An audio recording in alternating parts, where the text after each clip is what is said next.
All right, hello. This is the second video where we're going to talk about crazy, just ridiculous blasphemy here on Long Island. And in this video, because it deserves its own subject, its own video, is about the dysfunctional MTA. And luckily, Jack Martins had a press conference today at Mineola that apparently no press decided to show up at, certainly not SouthShore12.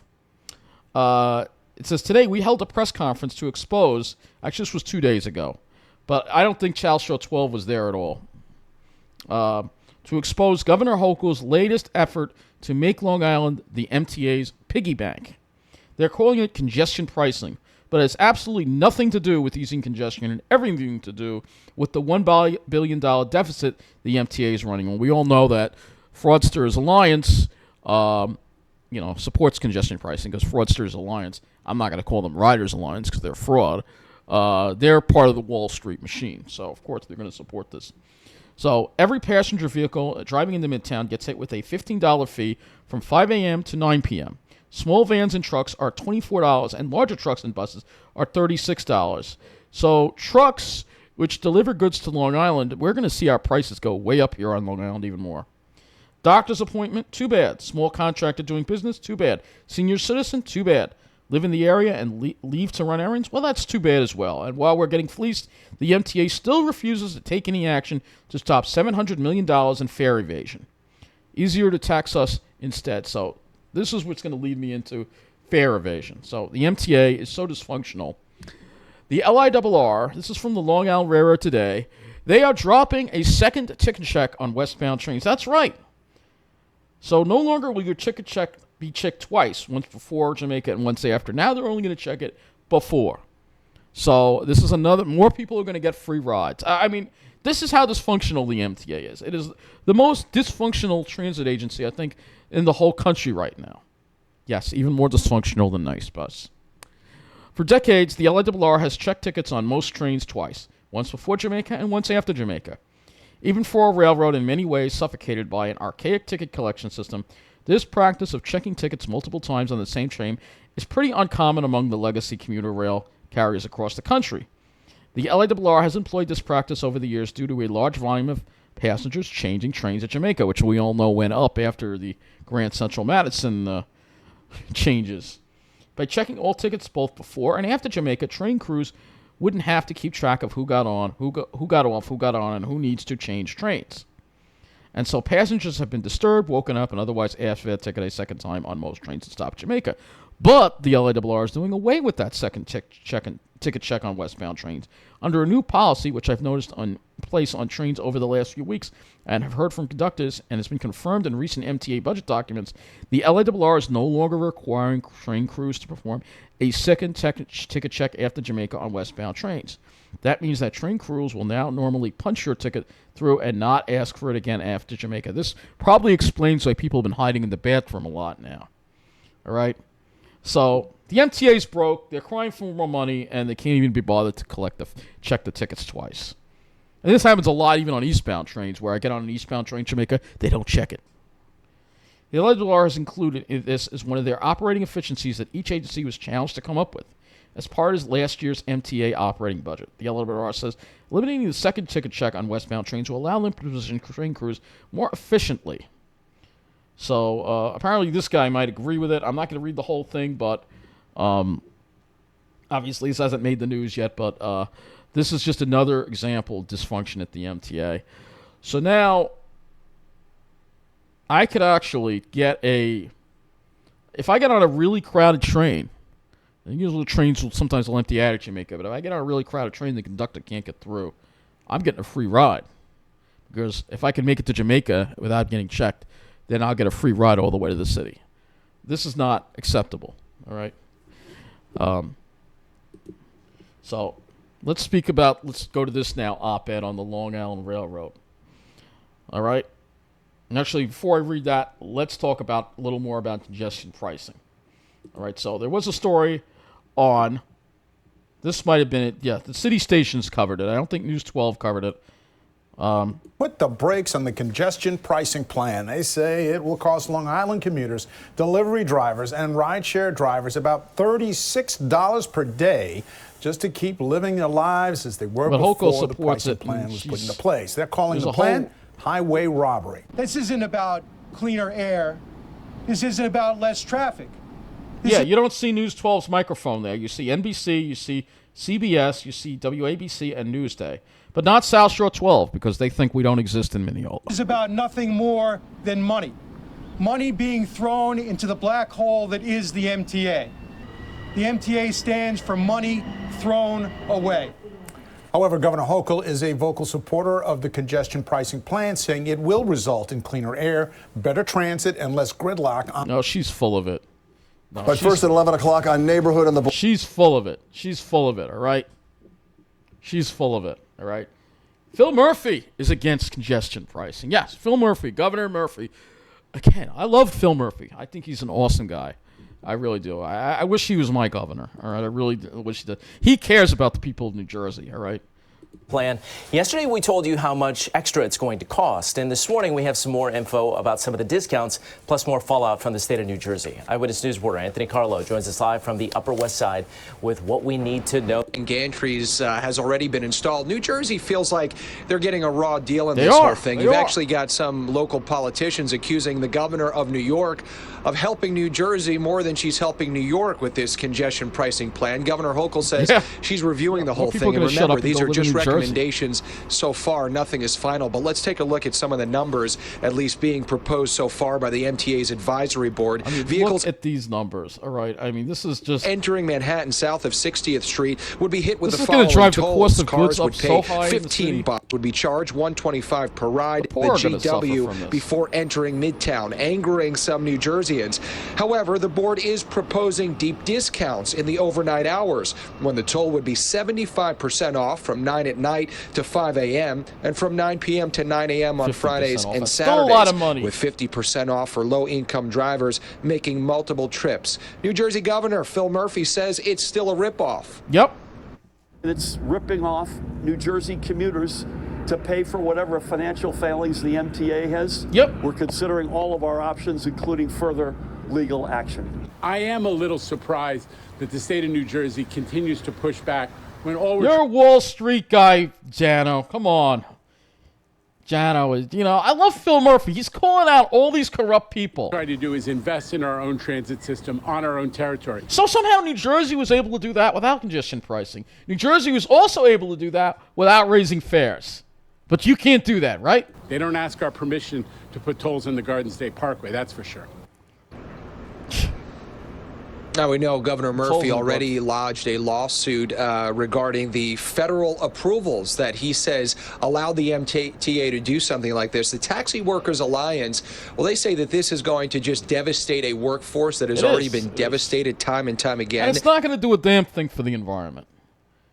It's not going to do a damn thing for the environment. If anything, what's going to now happen is a lot of the trucks and stuff that have to drive through Manhattan are going to have to drive around. They're going to have to drive around. We can go to the maps here and pull the map up here and show you that, like, a lot of our goods that come to Long Island, for instance, have to come through New York City. So that's true. A lot of trucks will take the GWB or the Verrazano and the Gulfals, but some of them go through Manhattan, all right?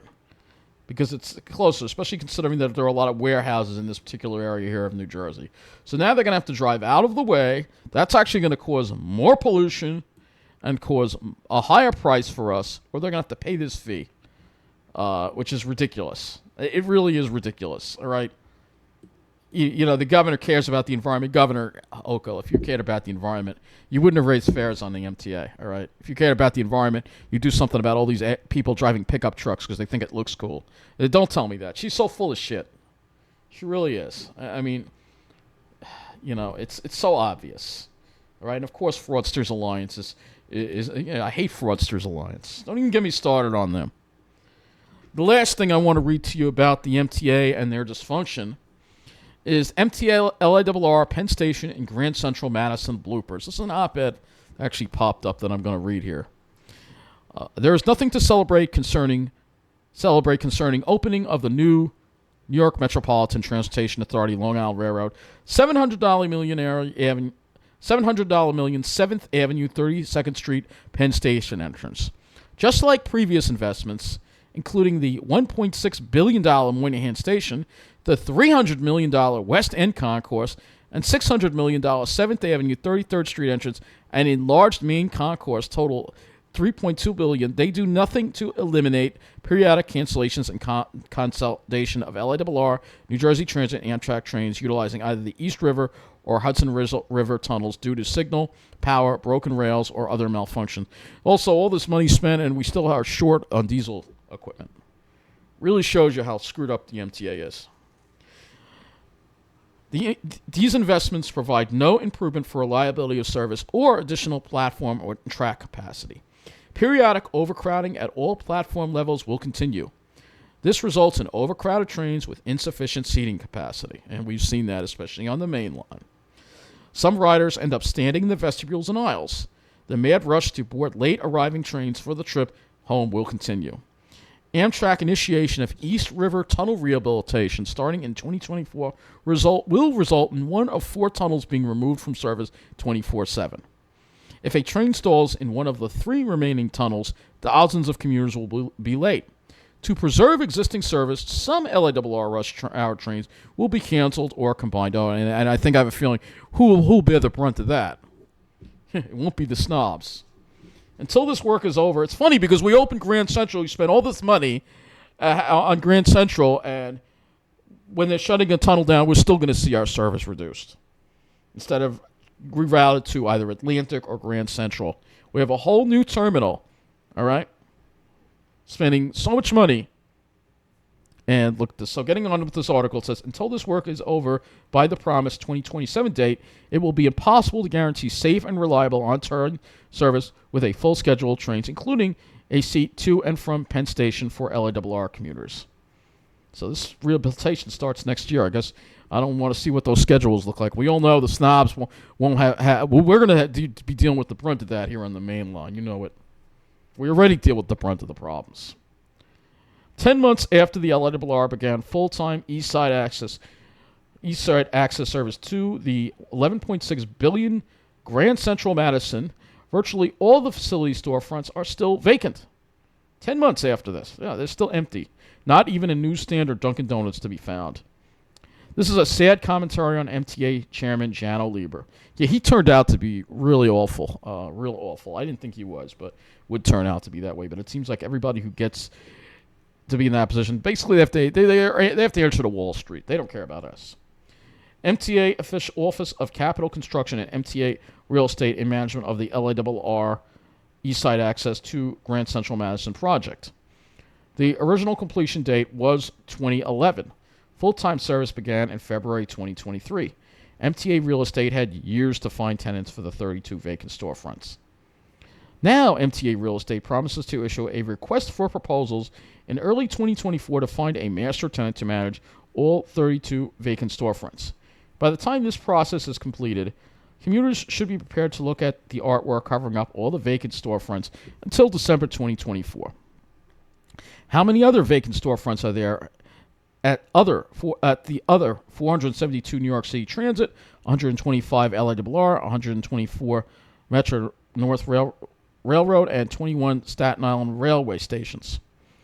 MTA Chairman Lieber should put out an RFP to hire a private real estate management firm. They would do a better job than MTA Real Estate in leasing all these assets.